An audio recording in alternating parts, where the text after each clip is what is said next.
for your love.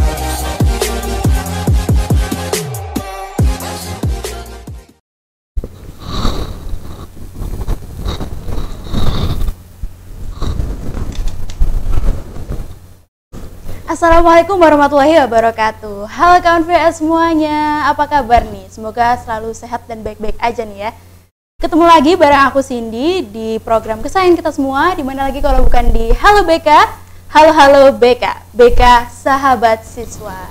Tentunya di episode Halo BK kali ini aku nggak sendiri, karena aku udah ditemenin dengan ibu yang cantik nih.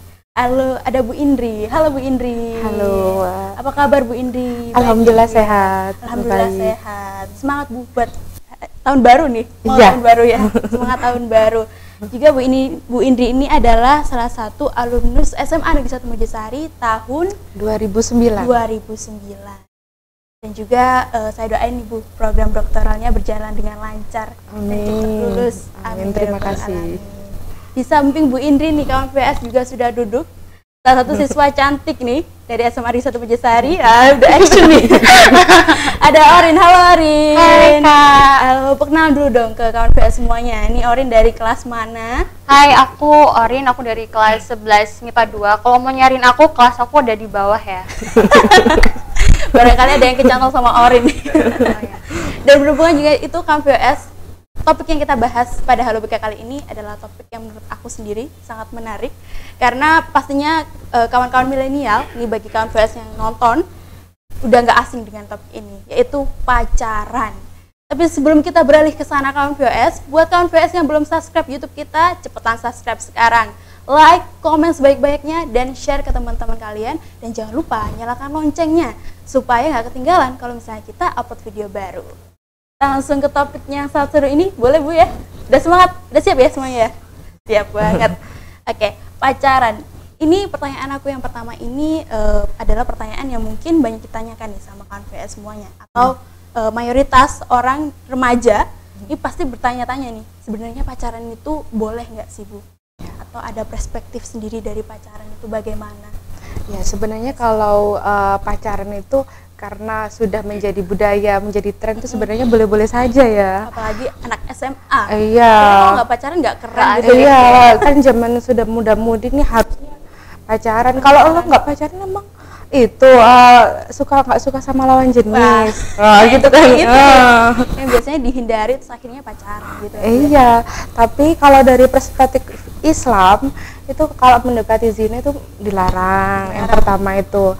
Lalu dari aspek psikologi, kalau SMA itu secara sehat mental, kematangan psikologi itu kan jadi belum. dari aspek kekerasan fisik maupun kekerasan mental itu masih cukup riskan didapatkan oleh ya yang muda-mudi yang bunda sama papa gitu. mami padahal masih pacaran. Iya, nanti kalau sudah putus kan jadi ini duda dan Bener juga nih. Jokesnya. Iya. Mantap.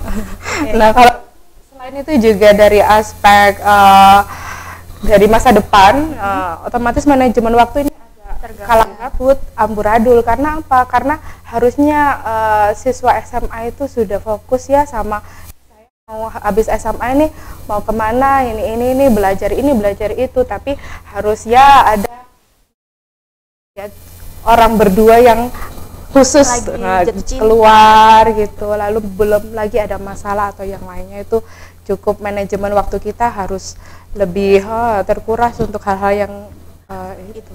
Ya. Tinggal kita gimana menanggapi hal itu. Kalau kita memang mau pacaran, tapi kamu berani ambil resikonya ya nggak apa-apa Bu ya sebenarnya. Ya nggak apa-apa. Cuman ada beberapa yang harus kita tahu konsekuensinya seperti apa. Seperti yang tadi kita bahas itu ya, ada aspek fisik, sosial, kekerasan itu. Lalu juga manajemen waktunya juga harus itu. Ada yang beberapa hal. Kalau punya pacar itu bisa memotivasi loh ya. Itu juga biasanya jadi alasan nih pacaran. Iya, biar kita saling motivasinya belajarnya tuh ada gitu. Iya, tapi kalau misalnya sedang ada masalah, bagaimana? Apalagi kalau masalahnya mau ujian. Nah, malah nggak fokus. padahal kalau dari aspek psikologi itu ya, sebenarnya faktor motivasi internal itu lebih kuat dari faktor eksternal. Dan sebenarnya kalau misalnya kita mau luruskan, ya kita fokus ke bagaimana membahagiakan diri sendiri, lalu membanggakan orang tua gitu, bukan membanggakan kekasih gitu. Kekasih mungkin yang harusnya kekasih halal ya harusnya ya. Dulu tapi takutnya nanti ada ketika putus, nah ini bisa down sekali gitu. Dan juga banyak juga nih yang alasan berpacaran tuh karena penasaran gimana sih rasanya pacaran kayak gitu. Itu sebenarnya normal nggak sih Bu buat remaja-remaja kayak kita nih yang masih labil-labilnya, perasaan kayak gitu normal nggak sih, kayak mau ngerasain pacaran gitu? Ya karena rasa ingin tahu dari remaja itu sangat tinggi ya. Kayak misalnya, oh saya pengen nih teman-teman saya pengen pacaran karena teman saya banyak semuanya pacaran, atau mungkin ikutan kayak tren gitu kan. Ikutan tren, tapi kita harus punya prinsip ya, karena kita semuanya Islam ya. Iya. Punya prinsip, dan yang ketika kita ingin sukses dunia akhirat ya harus kita pegang benar-benar prinsip dari Islam kita. Kalau kita punya keyakinan bahwa pacaran itu punya efek yang kurang baik dari segi waktu, dari segi psikologis, lalu juga dari segi internal dirinya, motivasi dirinya, siap atau belum, dari mental kita itu belum siap. Makanya kalau dalam pernikahan itu tadi sempat kita bicara ya soal minimal 20 tahun gitu ya. 20 tahun untuk menikah sekarang. Kalau di SMA itu umur berapa? 17 ya? 17. Tapi sekarang enggak SMA doang, MTS juga, pas SMP juga ada aja yang pacaran. SD juga ada loh. Ini malah SD itu yang lebih parah, manggilnya mami papi. Iya, nanti kalau udah putus jadi manggil apa? Duda. Duren dong, duda terus. Muda nih ya, udah gitu. Orin, penasaran banget nih aku.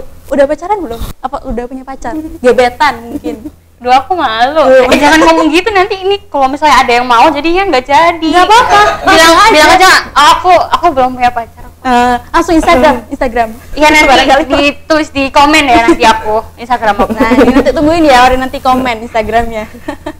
Oke Bu, tadi kan ada kesiapan dan juga ketidaksiapan diri untuk berpacaran nih ya. Biasanya kalau nggak siap nih banyak hal negatif yang terjadi, contohnya kekerasan. Tadi kita udah ngobrol, ada singkatan baru nih dari Bu Indri, ada KDP. Teman-teman. Apa nih Bu KDP? Mohon dijelaskan. Kekerasan dalam pacaran. Iya, KDP. Kita telah datanya, ternyata di bawah KDRT. Kalau KDRT tahun 2020 per tahun ya 1.200 laporan dari KPAI. Itu banget itu. Nah, ternyata KDP ini 500. Hampir setengahnya berarti. Iya. Hampir setengah. Berarti dibilang bahaya tuh bahaya banget dong Bu KDP itu. Dari sini dari PPA Kabupaten Mojokerto itu sekitar 6 menerima di tahun ini, termasuk Novia juga gitu. Nah, cuma Novia ditanganinya Desember ya. Udah telat ya. sekali itu. Kasihan banget sih. Mungkin kawan VS juga, kita singgung tadi kasus Novia, mungkin kawan VS juga pernah dengar kasusnya. Itu viral sekali, ramai sekali beberapa bulan yang lalu ya. Ya kebetulan juga dari Mojokerto ya, almarhumah. Juga. Teman kita sendiri itu, saudara kita sendiri. Itu menunjukkan bahwa memang dunia itu kita nggak pernah tahu Bu ya. Kalau kita mau emang melakukan sesuatu, kita juga harus tahu resikonya gimana. Harus terima resikonya. Nah, menurut KDP tadi nih Bu, kita mengulik KDP tadi, kekerasan dalam pacaran. Kan pacaran ini bukan sesuatu yang resmi Bu ya, bukan ada yang suratnya gitu kan. Ada kalau misalnya kita menikah kan memang suami istri dalam hukum dan agama juga ada. Nah kalau pacaran ini kan kita nggak ada nih Bu ya. Misal kita mengalami KDP nih, kita mengalami kekerasan nih dari pacar kita sendiri, boleh nggak sih dilaporkan begitu? Oh boleh banget, boleh banget. Gimana, bisa ke Komnas Perlindungan Anak, lalu ke PPA. Di sini kan ada PPA Kabupaten Mojokerto, itu bisa dikonsultasikan. Saya mengalami kekerasan itu ada fisik, ada verbal juga. Itu bisa dikomunikasikan, dan di sana juga ada fasilitas healing. Psikolog. Dari psikolog itu untuk orang-orang atau mungkin remaja teman-teman kita yang mengalami KDP. bisa konsultasi di sana. Dan Tanda-tanda free. tanda-tanda kita butuh untuk lapor itu apa ya, Bu? Ya, depresi, stres gitu kan ya. Yang seharusnya kita fokus sama proses belajar kita, tapi ternyata mungkin sekitar 80% kita fokus ke yang kekasih, karena mungkin Mengganggu sekali. Soalnya masalah hati itu bahkan lebih besar loh dari pikiran. Bener gak, Bu? Kalau misalnya hatinya udah kegores sedikit aja Itu itu krusial banget sih. dan itu sebenarnya yang paling lebih punya efek itu ke perempuannya. Kalau laki-laki pola pikirnya tanya teman-teman laki-laki ya lebih ke logika, tapi kalau perempuan biasanya kan lebih ke Main perasaan. Iya. Iya, Baper. perasaan gitu. Jadi kalau misalnya laki-laki diputusin, oh ya udahlah cari yang baru. Tapi Iya. kalau perempuan diputusin, Itu proses hilangnya itu lebih lama, lebih lama. depresi. Mungkin kalau sampai depresi itu yang klimaksnya ya stres, frustasi. Jadi mungkin tugas-tugas akademiknya juga agak ketinggalan. Jadi dampaknya juga ke akademik lagi, ke sekolah lagi gitu ya. Oke, aku masih penasaran nih Bu sama KDP tadi. Sebenarnya jenis-jenisnya tadi kan aku dengar Bu Indri bilang banyak banget kan jenisnya. ada fisik, ada verbal. Nah, boleh dijelaskan dong Bu, yang sedetail mungkin jenis-jenisnya tuh yang seperti apa, terus contoh-contohnya yang kayak gimana? Ya, kalau fisik ya kita tahu banget ya kalau ada kekerasan, pukul, lalu bisa divisum atau yang lainnya gitu. Tapi kalau kekerasan verbal ini kalau misalnya kita mendapatkan hal-hal yang kata-kata yang melukai hati. Misalnya dalam kelas ya, kamu kok itu sih nggak rajin sih, Gendutan. nilainya nilainya Biasanya kok paling jelek ke fisiknya, sekali. Bu. Itu juga kekerasan verbal. Kamu kok nggak rajin sih, atau mungkin maaf ya, kamu kok bodoh sih. Nah itu sudah kekerasan verbal gitu. Nah kayak gendut, nah itu fisik. Itu paling nyentuh di hati tuh biasanya fisik ya, Bu. Karena cewek kalau udah dibahas fisiknya tuh udah malu, udah Benci. Badan ya. Nah, aduh. Sering itu Bu. Itu insecure kita yang paling tinggi itu ya berat badan. Iya ya. Umurnya berapa gitu. Keluhan mukanya daripada umurnya gitu kan biasanya. Bisa juga gitu. Tapi berat badan sih yang paling minder banget ya, berat badan. Kalau kita ditanya kayak gitu gimana sih Bu seharusnya respon kita? Iya. Atau kita nurunin berat badan aja nih Bu ya, saya fix gitu. Ya kalau karena efek-efek diskusi soal berat badan, lalu kita harus nggak dapat omongan dia berat badannya ideal. Iya. Kita harus meluruskan niat soal kalau mengidealkan berat badan untuk sehat gitu. It's okay kalau orang-orang yang ngomong-ngomong soal yang kurang baik, ya nggak apa-apa, karena kita nggak bisa menutup tangan kita kan cuma 2. Iya. Tetap diterima aja. Banyak banget ya. Yang ngomong kan mungkin 30, gimana kita nutupnya kan nggak bisa. Silakban. Coba satu-satu. Boleh. Masih tentang KDP nih Bu, soalnya menarik banget nih kekerasan dalam pacaran. Banyak nih orang-orang yang takut untuk lapor kalau misalnya dapat kekerasan. Dia depresi, mikir sendiri, overthinking. Itu gimana Bu cara mengatasinya seperti itu? Mengatasi yang orang yang takut buat bicara, tapi dia tuh sebenarnya sakit banget gitu.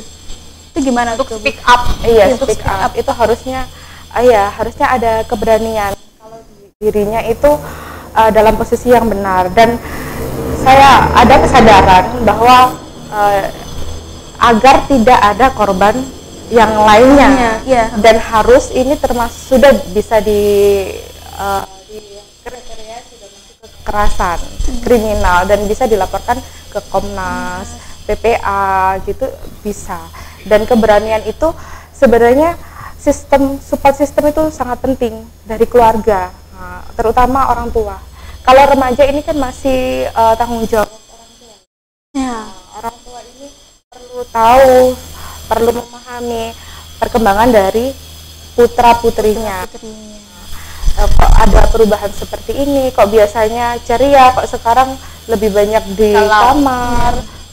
Lalu juga biasanya rajin ke, misalnya laki-laki rajin ke musola, kok sekarang kok cuman gitu. Tapi untuk kalau aku sendiri ya Bu, untuk masalah percintaan itu aku masih kayak takut.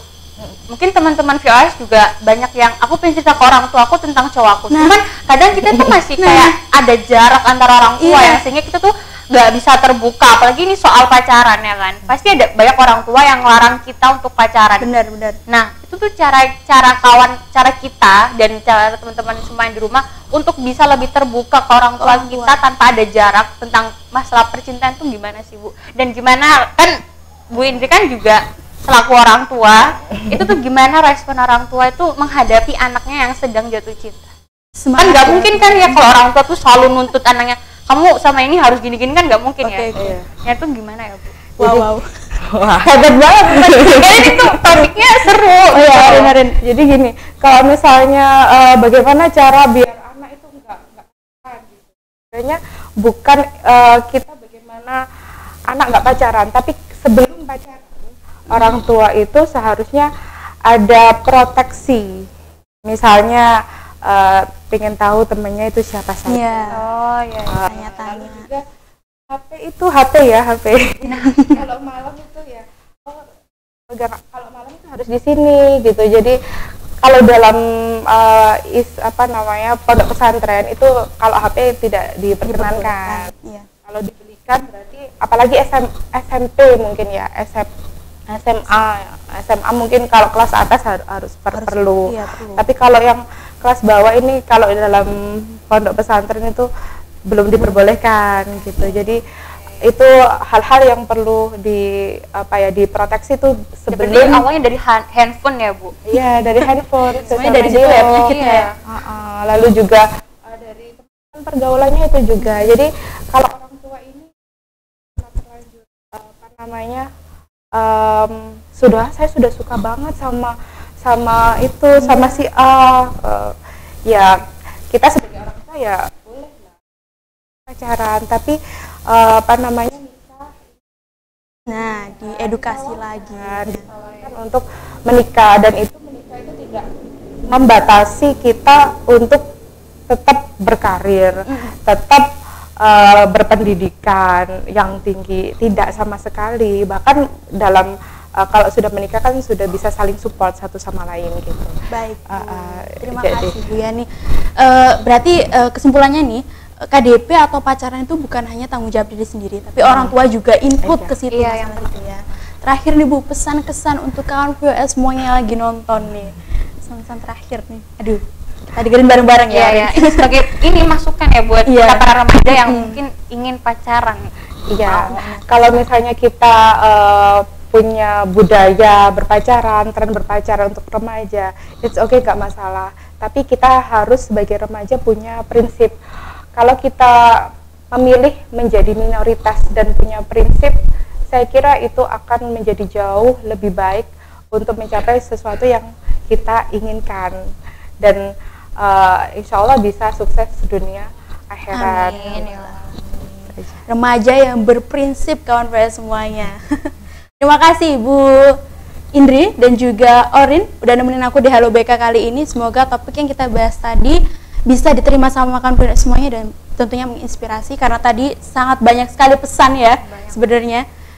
Sampai di sini dulu, mungkin kita bakal ketemu di Halo BK selanjutnya. Aku Cindy pamit undur diri, semoga kita berjumpa lagi. Wassalamualaikum warahmatullahi wabarakatuh. Waalaikumsalam.